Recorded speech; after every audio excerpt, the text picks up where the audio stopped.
नमस्कार। पश्चिम बंगाल के राज्यपाल सीवी आनंद बोस जी, मुख्यमंत्री आदरणीय ममता जी, केंद्रीय मंत्रिमंडल के मेरे सहयोगी अश्विनी वैष्णव जी, सुभाष सरकार जी, निशित प्रामाणिक जी, जॉन बारला जी, नेता विपक्ष शुभेंदु अधिकारी जी, सांसद प्रसून जी, मंच पर विराजमान अन्य साथी, देवी और सज्जनों, आज मुझे आप सबके बीच रूबरू आना था, लेकिन मेरे निजी कारणों के कारण मैं आप सबके बीच नहीं आ पाया हूं। इसके लिए मैं आपकी, बंगाल की क्षमा चाहता हूं। बंगाल की पुण्य धरती को, कोलकाता की ऐतिहासिक धरती को आज मेरे लिए नमन करने का अवसर है।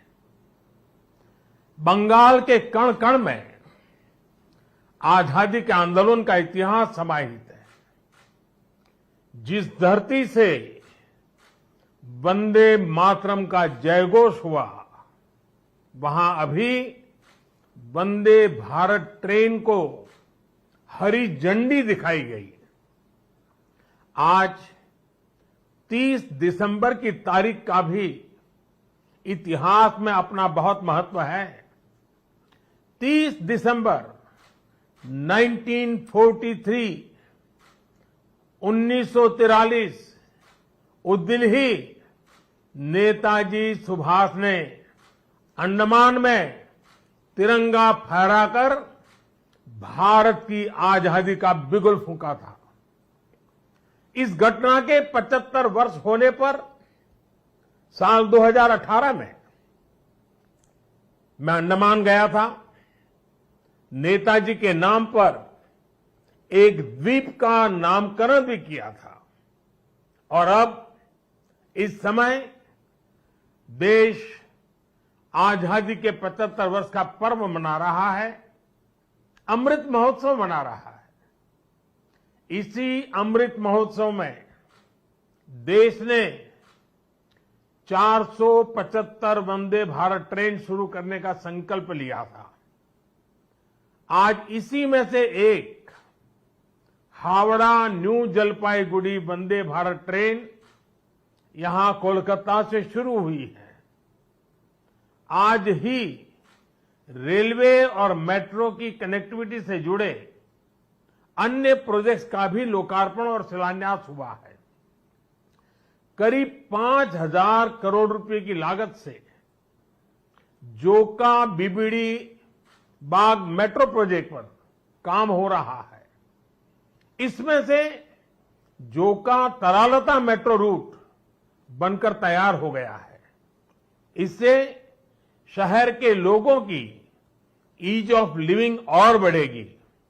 साथियों, कुछ देर बाद ही मुझे गंगा जी की स्वच्छता और पीने के पानी से जुड़ी अनेक परियोजनाएं पश्चिम बंगाल को सौंपने का अवसर मिलेगा।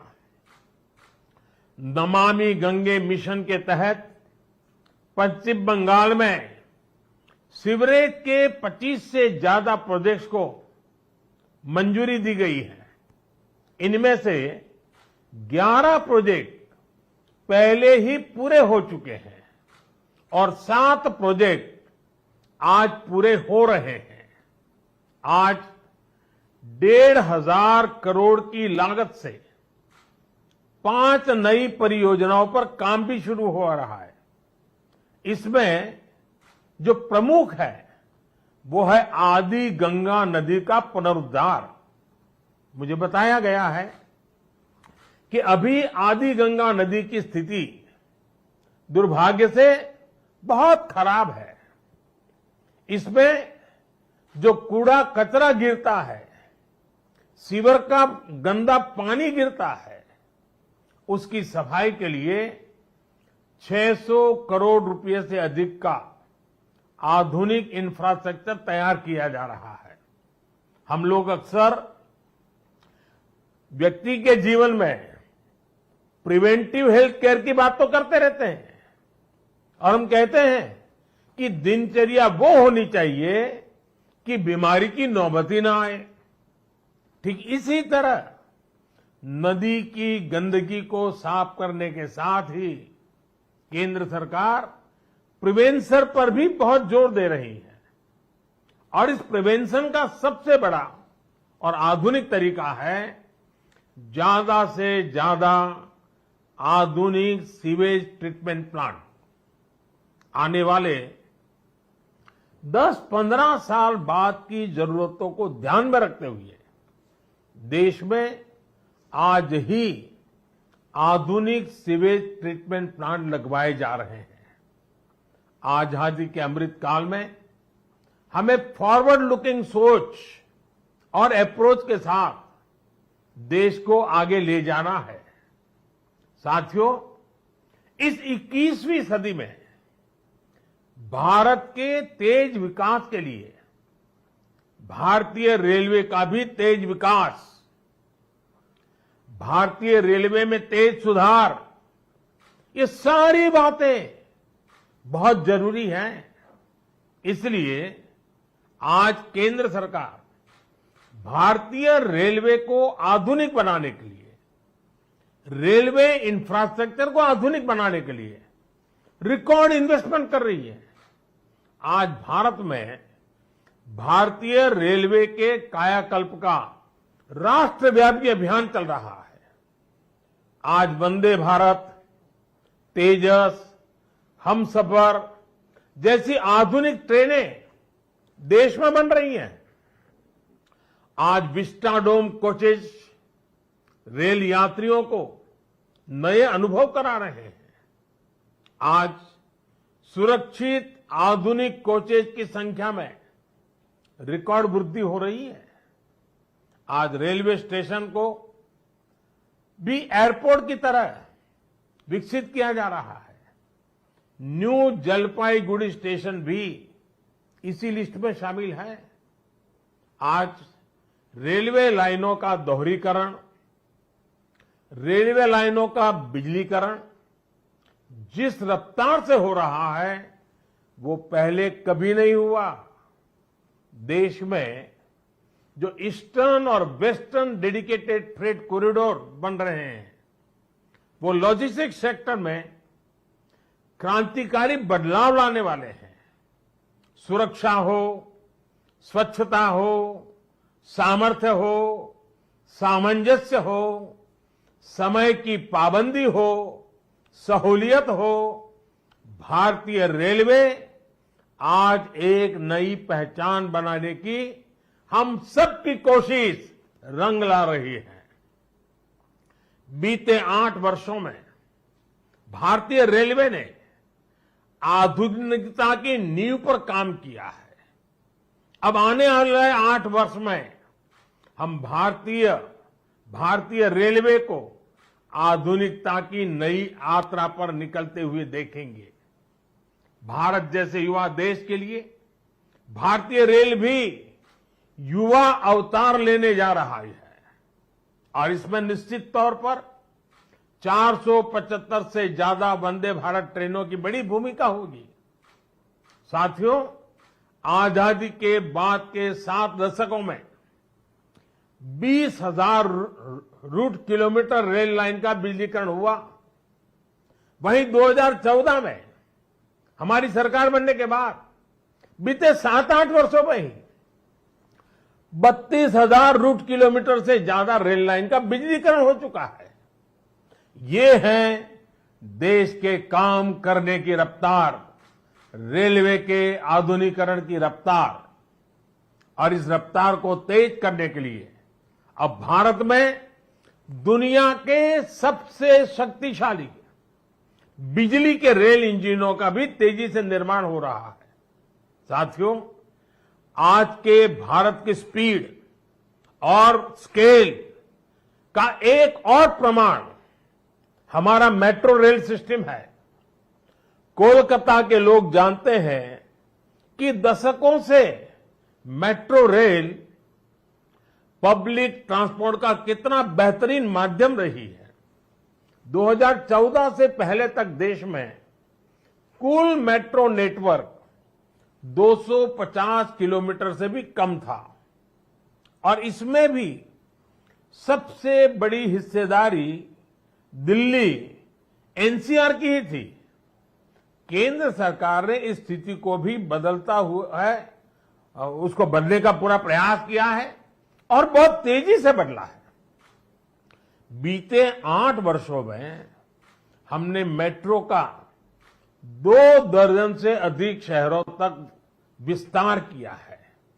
आज देश के अलग अलग शहरों में लगभग 800 किलोमीटर ट्रैक पर मेट्रो चल रही है। 1000 किलोमीटर के नए मेट्रो रूट पर तेजी से काम चल रहा है। जोका बीबीडी मार्ग मेट्रो परियोजना इसी संकल्प का हिस्सा है। साथियों, पिछली सदी के भारत की 2 और बड़ी चुनौतियां रही हैं जिन्होंने देश के विकास पर बहुत नकारात्मक असर डाला है। एक चुनौती रही इंफ्रास्ट्रक्चर के कार्यों में विभिन्न एजेंसियों में तालमेल की कमी और दूसरी चुनौती रही ट्रांसपोर्ट के विभिन्न साधनों में भी आपसी तालमेल का जीरो होना। इसका नतीजा ये हुआ कि सरकार के एक विभाग को पता ही नहीं होता था कि दूसरा विभाग कहां नया काम शुरू करने वाला है। इसका खामियाजा देश के ईमानदार टैक्स पेयर को उठाना पड़ता था। देश का ईमानदार टैक्स पेयर हमेशा से सरकारी पैसे की बर्बादी से, परियोजनाओं में देरी से, भ्रष्टाचार से नफरत करता है। जब वो देखता है कि उसकी गाढ़ी कमाई से दिए हुए टैक्स से गरीब का नहीं बल्कि किसी भ्रष्टाचारी का भला हो रहा है, तो उसका खिन्न होना स्वाभाविक है।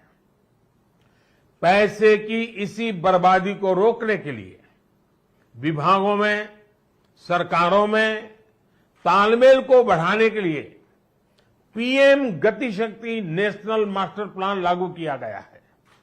अब चाहे विभिन्न राज्य सरकारें हो, अलग अलग सरकारी विभाग हो, कंस्ट्रक्शन से जुड़ी एजेंसियां हो या इंडस्ट्री के लोग हो, सब एक ही प्लेटफॉर्म पर आ रहे हैं।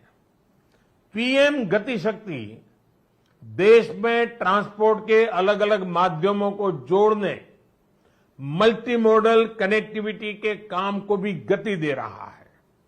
आज देश में रिकॉर्ड तेजी से हाईवे बन रहे हैं, एयरपोर्ट बन रहे हैं, वाटरवे बन रहे हैं, नए पोर्ट बन रहे हैं और इसमें भी सबसे बड़ी बात ये कि इन्हें अब इस तरह तैयार किया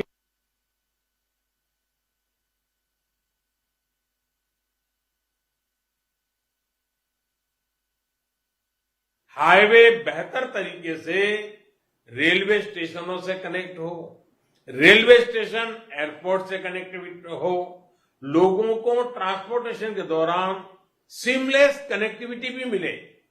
साथियों, 21वीं सदी में तेजी से आगे बढ़ने के लिए हमें देश के सामर्थ्य का सही इस्तेमाल करना होगा। मैं देश के लोगों को वाटरवेज का उदाहरण भी देना चाहता हूं। एक समय था जब भारत में व्यापार, कारोबार और टूरिज्म के लिए वाटरवेज का बड़े पैमाने पर इस्तेमाल होता था। इसलिए कितने ही शहर नदियों के किनारे बसे, नदियों के किनारे इतना औद्योगिक विकास हुआ, लेकिन इस सामर्थ्य को पहले सैकड़ों वर्षों की गुलामी और फिर आजादी के बाद की सरकारी उदासीनता ने तबाह कर दिया। अब भारत अपनी इस जल शक्ति को बढ़ाने पर काम कर रहा है। देश में 100 से ज्यादा वाटरवेज और विकसित किए जा रहे हैं। भारत की नदियों में आधुनिक क्रूज चले, व्यापार भी हो, टूरिज्म भी हो, इस दिशा में हम तेजी से आगे बढ़ रहे हैं। केंद्र सरकार ने बांग्लादेश सरकार के सहयोग से गंगा और ब्रह्मपुत्र नदियों के बीच वाटरवे लिंक स्थापित करने पर भी काम किया है। मैं आज देश के लोगों को इससे जुड़ी भी एक जानकारी देना चाहता हूं। 13 जनवरी 2023 को काशी से, वाराणसी से एक क्रूज जा रहा है जो 3200 किलोमीटर लंबे वाटरवे से होते हुए, बांग्लादेश से होते हुए डिब्रूगढ़ तक पहुंचेगा। ये पूरे विश्व में अपनी तरह का अभूतपूर्व क्रूज होगा। ये भारत में बढ़ते क्रूज टूरिज्म का भी प्रतिबिंब बनेगा। मैं पश्चिम बंगाल के लोगों से भी आग्रह करूंगा कि इसका जरूर लाभ उठाएं। वैसे आज मैं एक और बात के लिए विशेष तौर पर बंगाल के लोगों को नमन करना चाहता हूं।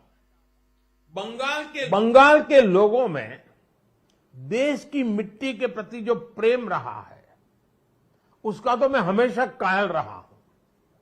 देश के विभिन्न हिस्सों को जानने के लिए, देश के विभिन्न हिस्सों में भ्रमण के लिए बंगाल के लोगों में जो उत्साह होता है वो अद्भुत होता है।